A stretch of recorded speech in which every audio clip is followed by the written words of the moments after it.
Hey everyone, Ryan Young, KAATARO Jiu-Jitsu. I hope you're doing well. I got a question on one of our videos in our comments, and those of you that do comment on our videos, thank you for that. You know, sometimes they're entertaining, sometimes they provide us with ideas for future topics. Sometimes they provide corrections, because as much as I've gone through in, this is my 32nd year training. As much as I've gone through in 32 years of training, I don't know it all. Well, I'm old too, so, you know, being almost 53 years old, I kind of know a lot too. But sometimes I still don't know it all, which is why it's always good to hear some other people who have some other wisdom to share and contribute, having them put it on the comments, and it helps us out. In this case, we had a person, unfortunately, I do not have his or her name at the tip of my tongue right now, but asking, what do we do when we get into a rut? In other words, what happens when you feel like you're getting worse or you feel like you're not getting better? What do we do about it? So I just call that, you know, you're kind of in a rut. And if you ever understood or saw a chart, for me, my business has always been financial planning, so it was stocks. So, you know, stocks, they go up, they go down, they go up, they go down. It really doesn't matter whether it's a stock or housing prices or anything. If you've ever seen a chart of prices, or even your growth chart. I mean, growth chart, you grow and you plateau, you grow, you plateau. That's kind of like what jiu-jitsu is. Nothing goes good in a straight line up. There are times when you feel like the hammer, there are times you feel like the nail. And what you need to do is take everything into perspective and just realize, just because things are going crappy today doesn't mean they're going to go crappy tomorrow. It feels really, I guess you can be addicted to having success, where I'm just tapping everybody. You know, nobody can beat me today. Nobody can hold me under mount, and I can hold everybody in mount. I can choke everybody out. I can take their arms. I can take their feet, whatever. Nothing goes wrong for me. That's when you're on kind of like a high note. You're not in a rut, but you're in an uptrend. You're thinking to yourself, you know, I can't go wrong. Well, right when you start noticing the trend, guess what? The trend ends. And now you're getting beaten left and right, and your body just can't move, and man, I'm stuck here, and why am I breathing so hard? And this guy is strong, or this guy is heavy, and you know, I never tapped to that, and now I'm getting tapped to that every single day. Just know that you didn't get worse. You just hit a plateau. Or it could be you might be in a rut, which just means that something might be off. Sometimes, for me, it's maybe I'm not getting enough sleep. Or maybe my stamina maybe isn't the way it needs to be, because maybe I've been eating a lot of crap. Maybe work's been distracting me, right? You know, trying to run KAATARO Jiu-Jitsu as well as do my normal, you know, insurance business, it's a lot of time out of my life, and it just makes it so sometimes jiu-jitsu takes a back seat. It's not the first time, and it definitely won't be the last. But what you need to do is just realize that it's just part of the natural process, the natural progression of getting better. Yes, getting better. What I like to do is back up for a second and say, all right, I've been getting caught in a clock choke so often lately. Okay, let's kind of break that clock choke down. Let me first see what he's trying to get me in a position where he can choke me. Let me see where his weight is. And now let's have somebody do it to me. Okay, really good. All right, good. Tap. Now let's do it again. Now, what if I roll this way? Oh, I had deeper. Tap again. So that means try rolling the other way. Oh, yeah, it gets out. Right, I can get out of that. Well, let's go again. And that person goes, well, what if I do this? So you roll that other way. Nope, that doesn't work either.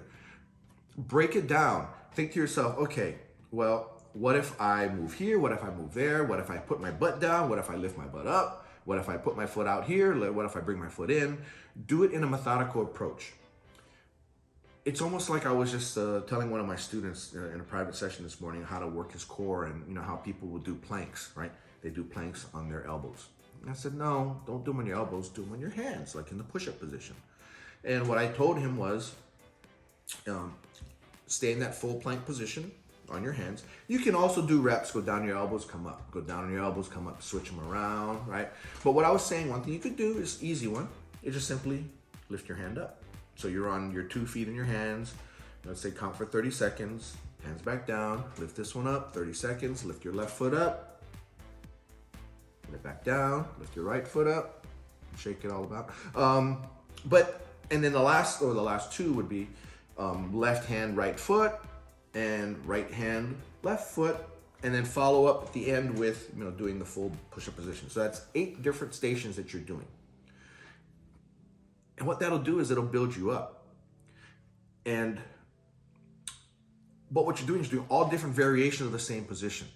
So if you're in the clock choke position, like I just mentioned earlier, try it from all different types of angles and positions and weights and where you put your body, and also realize his body can be different, and realize that if his body does this, then I can do this. But you can only do it by just working through the problems, right? If you think of a math problem that you don't get the right answer and it was maybe a 20-step problem, then you go to your instructor, your teacher, whatever, and say, hey, I got the wrong answer. And they'll say, okay, well, let's kind of back up a bit. Let's see where you went wrong and let's fix it from there. So you step back, and there it is. You find that problem, let's say on line 10, and of course, once you fix line 10, then you're going to be correct from 1 through 10, whereas you're only correct from 1 through 9. Of course, you could go wrong again, but at least you know that's where the start of all the problems were. So when you're in a rut, take a look at what you're doing, back up and say, okay, one position that I've been getting caught a lot in, let's see where I'm going wrong. Fix that, and then realize that there's probably more. If you're in a rut, it's because you're failing on a number of different places.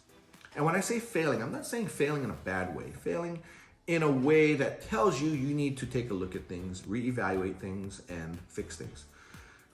So go back, fix item number 1, go back to training. When you have time, go back, fix number 2. And what will happen is your rut will not be a rut. It'll be what's called a consolidation period. That's where you're taking all your gains and it's all kind of all over the place.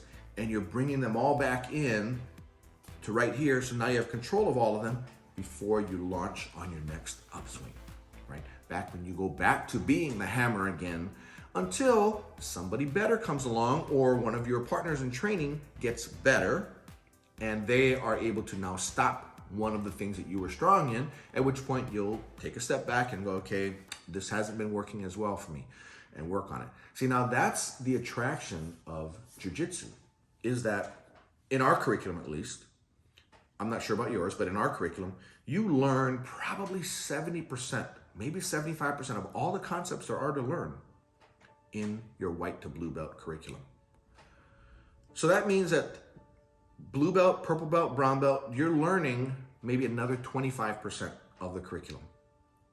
Well, if that's the case, why is there only 25% for all those remaining belts?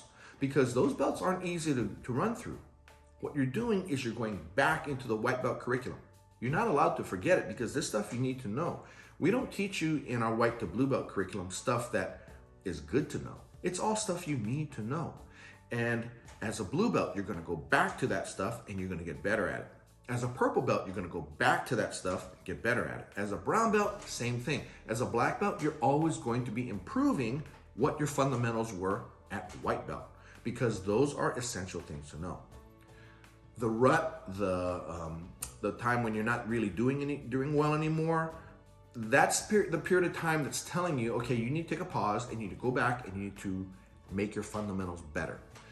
I wouldn't say relearn your fundamentals, because my assumption is you already know the fundamentals. What you need to do is go back over it again and look for the half steps, as we say, right? So step 1, step 2, step 3. So Elio Gracie had a comment, and what he would say is, you might be going step 1 to step 2, but what I do is I catch you at step 1.5. So he catches you before you can move on to step 2, he's already got you. So now you need to look at the half steps. That's typically when you're blue belt. Purple belt, you look at the quarter steps, right? Just kind of give you an idea of what we're trying to do here. So go through what we just talked about. Make sure that your body is okay. Make sure that your sleep is okay. Make sure your stress level is okay. And then go back into your catalog of knowledge and shore up any weak areas and get it all under control and then move on. That is the easiest way to deal with a rut or with a period of time when you're having a plateau or if you're just not feeling as confident in jiu-jitsu anymore. Try those steps and I guarantee you, you will be feeling better and you will be doing better as well. If you made it this far in the video, please go ahead and hit that like button for us and subscribe to the channel if you haven't already. And if you feel that this is useful, maybe somebody, one of your training partners, has been talking about being in a rut and, oh man, I'm not doing, because if you stay in a rut for too long and you don't know how to get out of it, oftentimes that's when you quit. That's when you go, you know what, I've reached about as good as I'm going to get in jiu-jitsu and forget it, I'm not going to come, right? So if this was you, realize that no, there is a solution to it. And if it's a friend of yours, share this video with them so they can watch it and perhaps you can pull them out of that rut and they can continue being your training partner. Anyway, that's all I got for you. Take care. Thanks for your time. Happy training. Bye now.